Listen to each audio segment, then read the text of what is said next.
In this video, I am going to be talking about Inter and Intra frames. If this is something that you want to learn more about, then stick around. Let's figure this out. Hello guys, and welcome to this channel. On this channel, we take the big Hollywood ideas and we transpose them into smaller ideas so that you, the indie filmmaker out there, can implement in your works. Today, we are talking about Inter and Intra frames compression codecs within your camera. Now guys, let's get right into the topic. But before we do guys, if you're new to the channel, I'll much appreciate it if you click on the subscribe button and hit on the notification icon so that you get notified anytime we drop awesome content like this on this channel. Because on this channel, we talk about photography, videography, and all its related branches. With that out of the way guys, let's get right into the content of the video. Let's begin by explaining Intra frames.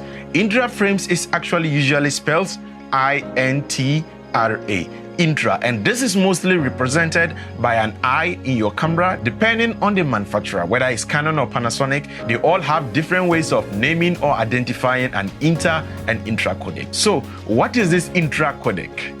An Intra codec means all compression is done for every generated frame within the working frame rates selected. So what this means is that if you have 24 frames per second, or you are capturing, or your camera is actually recording at 24 frames per second, which means 24 images within the second. So what happens is that if you are capturing within an Intra codec, every single one of these 24 pictures is going to have compression applied on it. This means that you're going to have a much more bulkier or heavier footage, but what it means is that it's going to be easily playable by your editing software. Interframe, on the other hand, means that, or refers to compression that takes place across two or more frames, where the encoding scheme only takes the information that changes between frames. It is sometimes called bidirectional or P frame, with P standing for predictive. Now, what this interframes means is that if you are capturing at 24 frames and you are using an interframe compression codec, it is going to apply compression for every 2 or 3 frames within the pictures. It is going to skip applying compression to certain pictures within the frame. And so what is happening is that the camera will only take the picture of frame 1 and frame 3, or let's say frame 1 and frame 4, and now imagine for itself what picture 2 and 3 actually looks like based on the information it has from picture 1 and picture 4. It will now assume for itself and actually fill in the gaps of picture 2 and picture 3. And that is how the camera manufacturers manage to let you record these long hours and still have a smaller file. It is because a lot of frames are being skipped and letting the camera just decide and fill in those spaces for you.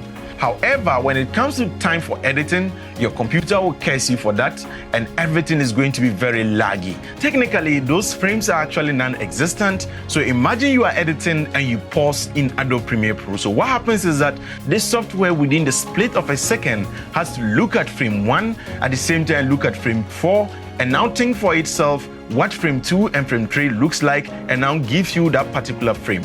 And that is why it is held to edit codecs like AVC HD. Guys, do not edit in that codec. Now, what happens if your camera can only capture in an Inter codec? Is that game over for you? Not at all, guys.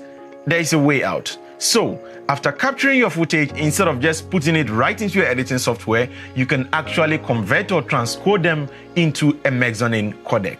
Now, what do mezzanine codecs do? Mezzanine codecs actually have intra capacities within them, and so even if your camera actually captured using an Inter, it will now go through, pick all your footage, and now assume, duplicate them, and fit all the empty spaces. So instead of jumping from 1 to 4, it will make sure that it's going to fill in the gap for you from 1, 2, 3 to 4 to make sure that everything is complete, and it's going to fit in all the empty spaces throughout. And so it becomes very easier for your editing software to work with this. And if you're working on a Windows PC, the best mezzanine codecs from my experience is GoPro Cineform. But if you're also on Mac or Apple systems, the best mezzanine codecs, of course, in the world, and the best mezzanine codec you can actually get is actually the Apple ProRes. If you shoot in Apple ProRes and you select the encoding mechanisms very well, you're going to end up with an Intra codec file, because by default, Apple ProRes is actually designed for that purpose. And so when you use it, it can actually play back very well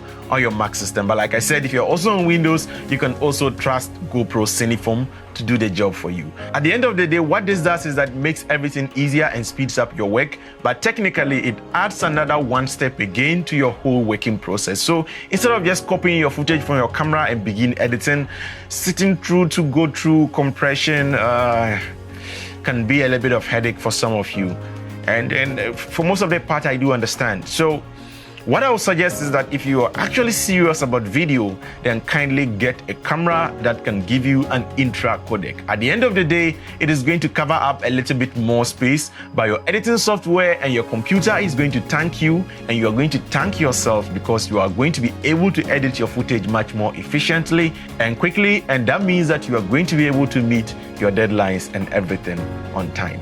Thank you so much for watching this video. This episode was kindly supported by Pave Ghana. Guys, if you have any further questions, you can leave them in the comment section below, or you can find me on Instagram as OBL_Junior. Feel free to DM me your questions and I will gladly respond to every single one of your messages. Guys, if you're new to the channel, I would much appreciate it if you click on the subscribe button and hit on the notification icon so that you get notified anytime we drop awesome content like this on the Africa Amaze channel. And guys, if you also got a ton of information out of this video, kindly click on the like button so that a lot of people can get to see this video on YouTube. It's with me, OBL Junior here, and I would catch you in the next one. Until next time, guys, keep practicing filmmaking.